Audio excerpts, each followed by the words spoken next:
आज जो question number 13 और 14 करना है उसमें हमारे पास ये फ्रोबेनियस मेथड जो है वो अप्लाई होगा। फ्रोबेनियस मेथड क्या है कि हमें पहले तो पता होगा कि ये पॉइंट जो है एक्स नॉट ये रेगुलर सिंगुलर पॉइंट है डिफरेंशियल इक्वेशन का। ठीक है, ये हमने इक्वेशन इसकी जो है यूज़ करनी है कि sum of R is equal to 0 to infinity C N X minus X naught power N plus R. ठीक है, आर इसमें वेरी करता जाएगा हमारे पास, तो ये हमने फाइंड करनी है वैल्यू, क्योंकि r is equal to 0 to infinity है और सीरीज़ की वैल्यू जो कन्वर्ज करेगी वो इस लिमिट के दरमियान में ही होगी और उसकी वैल्यू जो होगी एक रियल नंबर ही आएगी। अब इन जो है इस थ्योरम को हम अप्लाई करेंगे, जो हमने प्रीवियस किया वो सेम ही यही थ्योरम है। वहाँ पे एक जो 2n प्लस आर किया था और n प्लस आर किया था, ये n प्लस आर के लिए हमें यहाँ पे कहा गया, तो हम तो क्वेश्चंस को सॉल्व करेंगे। ये हमारे पास क्वेश्चन नंबर 13 है। यहाँ से मैं आपको दिखा देती हूँ कि उसकी स्टेटमेंट में हमें कहा गया है कि हम यूज़ करें फ्रोबेनियस मेथड और उसके इंडिविजुअल रूट्स निकालें। ठीक है, तो ये हम क्वेश्चन नंबर 13 ले रहे हैं। क्वेश्चन नंबर 13 में हमारे पास P naught of X, P one of X, P two of X की वैल्यूज़ गिवन है, वो मैंने यहाँ पे मेंशन कर दी। ठीक है, सीरीज़ क्योंकि अब हमें उन्होंने बाउंड किया है कि फ्रोबेनियस मेथड को अप्लाई करें। फ्रोबेनियस मेथड में हम इस इक्वेशन को यूज़ करेंगे y is equal to sum of r is equal to 0 to infinity. A r लिख लें, सी आर लिख लें, वो आपकी मर्जी है, x power m plus r, और n को हम m भी ले सकते हैं। ठीक है, इसको मैंने ओपन करके यहाँ पे मेंशन कर दिया। अब इसका फर्स्ट डेरिवेटिव ले लेंगे और सेकंड डेरिवेटिव लेके उसको हम इक्वेशन 1 में पुट कर देंगे। जब हमने इक्वेशन 1 में पुट किया तो ये एक्स स्क्वायर मल्टीप्लीकेशन में था, ये सारी सीरीज़ के साथ जो है वो मल्टीप्लाई होगा। ठीक है, सेकंड प्लस 5/3 है हमारे पास और x है साथ में। ठीक है, तो x हमारे पास मल्टीप्लिकेशन में आएगा। इसी तरह से दूसरा है एक्स स्क्वायर, वो भी मल्टीप्लिकेशन में आ जाएगा, पावर साथ साथ ही मैंने सॉल्व कर दी हुई है। ठीक है, तो यहाँ पे आपके पास ये -1/3 y की वैल्यू हमारे पास ये है, तो हम उसको एज इट इज़ लिख देंगे। यहाँ पे हमने जब y डबल डैश की वैल्यू पुट की तो यहाँ पे था m-2, तो एक्स स्क्वायर अंदर ऐड होता गया तो हमारे पास ये m आ गया, यहाँ पे m+1, m+2 and so on. और 5/3 x मल्टीप्लिकेशन में आ रहा था, यहाँ पे y डैश की वैल्यू, यहाँ पे m आ गया, m+1, m+2 and so on. ठीक है, तो यहाँ पे एक्स स्क्वायर था साथ में। ठीक है, प्लस तो एक्स स्क्वायर में आपके पास क्योंकि m-1 था, +2 हो गया, तो यहाँ पे +1 बाकी बच गया। ठीक है, इस तरह से m+2, m+3 and so on.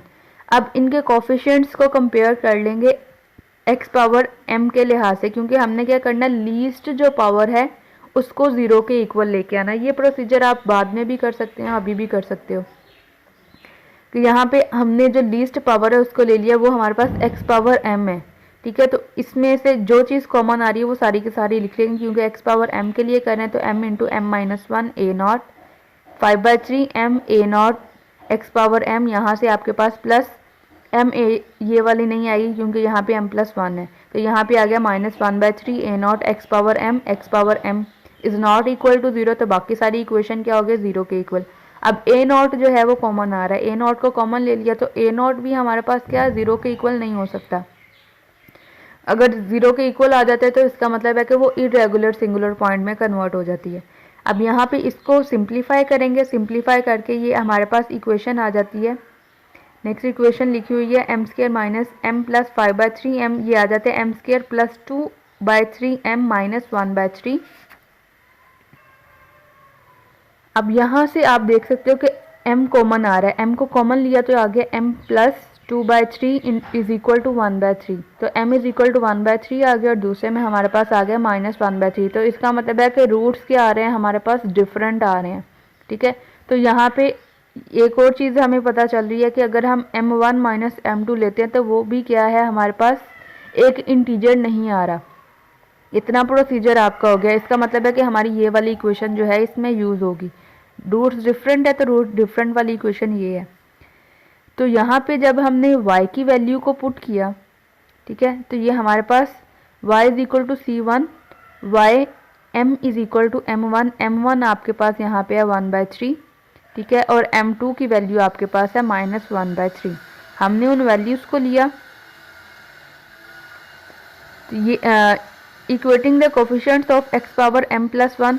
अब यहाँ पे मैंने जिस तरह से प्रीवियस स्टेप्स किए थे, क्योंकि इसको अब मैंने पावर सीरीज़ में नहीं लिखा हुआ, ठीक है, इसको एक्सपैंड करके लिखा हुआ, समेशन फॉर्म में नहीं है, तो हम यहाँ से इसकी जो है x पावर m की जो वैल्यूज़ है उनको ले लेते हैं। x पावर m प्लस 1 की वैल्यूज़ जब हमने ली तो ये इक्वेशंस आपके पास आ जाती हैं। यहाँ पे भी क्या हो गया, ये minus m a not over this value, क्योंकि a नॉट 0 के इक्वल नहीं है तो ये इक्वेशन एज इट इज़ ही रहेगी। अब नेक्स्ट हम x पावर m प्लस 2 के लिए इसको एक्सपैंड करते हैं, उसके लिए इक्वेट किया तो हमारे पास ये इक्वेशन आ गई। अब यहाँ पे आ रहा है a1 की वैल्यू ये है, तो हम यहाँ पे इस वैल्यू को यूज़ कर लेंगे। हमारे पास a नॉट, a1 और a2 की वैल्यूज़ निकल आई। अब उन वैल्यूज़ को हम जो है वो पावर सीरीज़ की इक्वेशन में अप्लाई कर देंगे, जो कि हमारे पास ये वाली है, ठीक है। इसमें हम वैल्यूज़ को पुट करेंगे तो हमारे पास ये इक्वेशन आ जाती है। अब क्योंकि रूट्स हमारे पास डिफरेंट हैं इन दोनों में, तो रूट्स डिफरेंट होने की वजह से पहले हम m is equal to 1/3 put करेंगे, तो ये हमारे पास एक इक्वेशन बन रही है, ठीक है। आप इसको सॉल्व कर लें, सारा प्रोसीजर दिया हुआ है। इस तरह से m इज़ इक्वल टू -1/3 रखेंगे और उसके बाद इसको सिंप्लीफाई करेंगे। सिंप्लीफाई करने से हमारा ये रिज़ल्ट आ जाता है, एक ये रिज़ल्ट आ गया और एक ये आ गया। और इक्वेशन हमारे पास डिफरेंट रूट की जो थी वो मैंने यहाँ पे इक्वेशन 4 लिख दी है, तो ये यहाँ पे हम इन वैल्यूज़ को पुट कर देंगे। y is equal to c1, y m is equal to 1/3, m1 is equal to 1/3 and y m2 is equal to -1/3, ठीक है। इस इक्वेशन में हमने वैल्यूज़ को पुट किया तो ये फाइनल हमारे पास इसका रिजल्ट आ गया। क्वेश्चन नंबर 15 to 24 सेम है, तो ये मैं इनमें से एक क्वेश्चन करूँगी, बाकी आप लोग खुद करेंगे।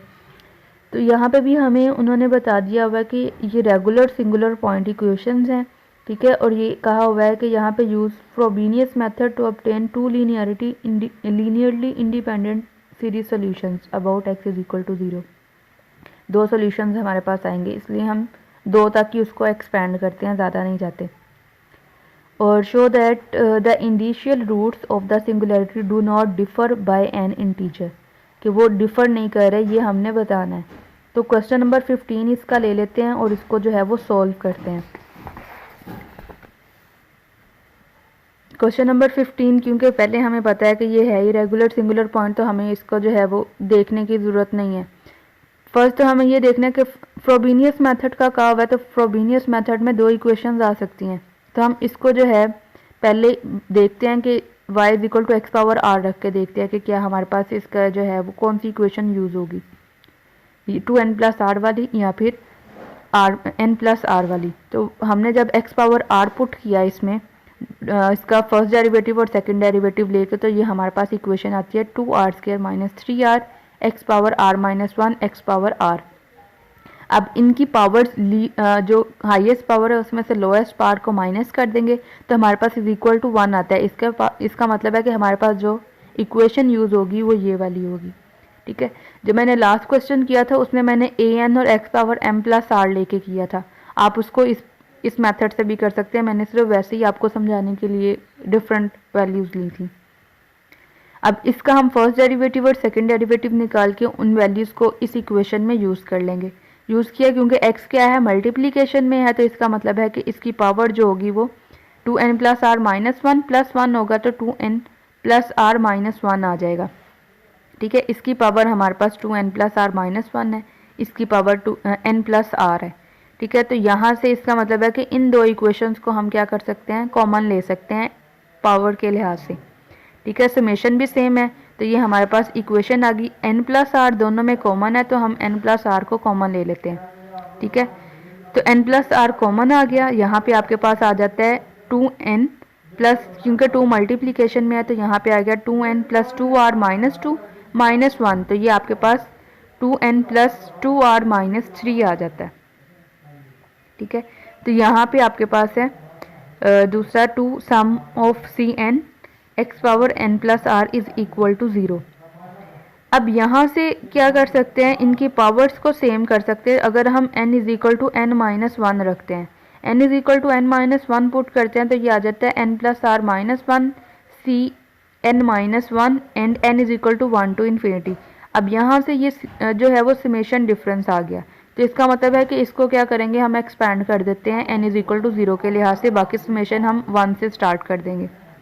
जब हमने n इज़ इक्वल टू 0 रखा तो ये आ जाता है r into 2r minus 3 c naught x power r minus 1, और ये हमारे पास बाकी जो है वो सम जो होगा वो n इज़ इक्वल टू 1 के लिहाज से आ जाएगा।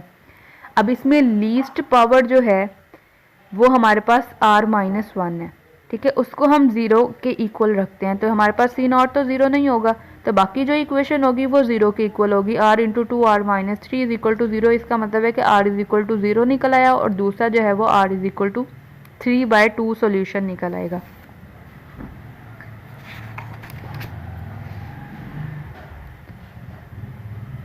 ठीक है, तो ये हमारे पास दो वैल्यूज़ आ गई इसकी। अब बाकी की जो इक्वेशन है इक्वेट करेंगे पावर के लिहाज से, तो ये आपके पास पावर है x power n plus r minus 1, तो बाकी इक्वेशन इक्वेटिंग की तो ये हमारे पास इक्वेशन बन गई, जहाँ पे n की वैल्यू वेरी करती जाएगी 1 टू इन्फिनिटी के लिए। हम बारी बारी इसमें n is equal to 1, n is equal to 2 so on रख के देखते जाएंगे। ये आपके पास इक्वेशन है, ये जो इक्वेशन आई है इसको हम जो है एक फॉर्म में ले आते हैं। C n is equal to minus 2 c n minus 1, यहाँ पे आपके पास आ गया n plus r 2n plus 2r minus 3।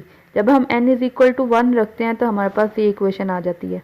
जब हम n इज इक्वल टू 2 रखते हैं तो हमारे पास ये वाली इक्वेशन आ जाती है। अब यहाँ पे हमें जो क्वेश्चन में बताया हुआ है, कहा हुआ है कि 2 हमारे पास एक्सपैंड करना है 2 लीनियरली इंडिपेंडेंट सोल्यूशन तक, तो इसलिए हम C2 तक ही इसको एक्सपैंड करते हैं। ये आपके पास पावर सीरीज, क्योंकि अब इन सॉल्यूशंस को हमने इसमें यूज़ करना है। सी नॉट की वैल्यू क्योंकि C naught is not equal to 0, तो ये एज इट इज़ ही आ गया। C1 और C2 की वैल्यू हम यहाँ पे पुट कर देंगे। पुट किया तो हमारे पास ये जो है वो रिजल्ट आ जाता है। अब इंडिशियल रूट्स हमारे पास यहाँ पे निकले थे r is equal to 0 and r is equal to 3/2, ठीक है, और रूट्स दोनों डिफरेंट है तो हमारे पास ये वाली इक्वेशन यूज़ होगी। तो यहाँ से हम इन वैल्यूज़ को पुट कर देंगे। जब पुट किया तो आपके पास यहाँ पे after simplification r is equal to 0 रखा इस इक्वेशन में, तो हमारे पास ये बाकी का जो है वो रिजल्ट बचता है। जब r इज इक्वल टू 3/2 रखते हैं तो यहाँ पे आपके पास जो रिजल्ट आता है उसको सिंप्लीफाई करने के बाद ये वाला आता है। अब इन दोनों इक्वेशंस को हम जो इक्वेशन है इक्वेशन 3 उसमें पुट कर देंगे। पुट किया तो हमारे पास a C0 और ये वाली सीरीज़ प्लस b C0 ये वाली सीरीज़। अब हमने इसको जो है वो 2 सीरीज़ एक्सपेंशन जो है निकाल ली और ये इसका फाइनल रिजल्ट है।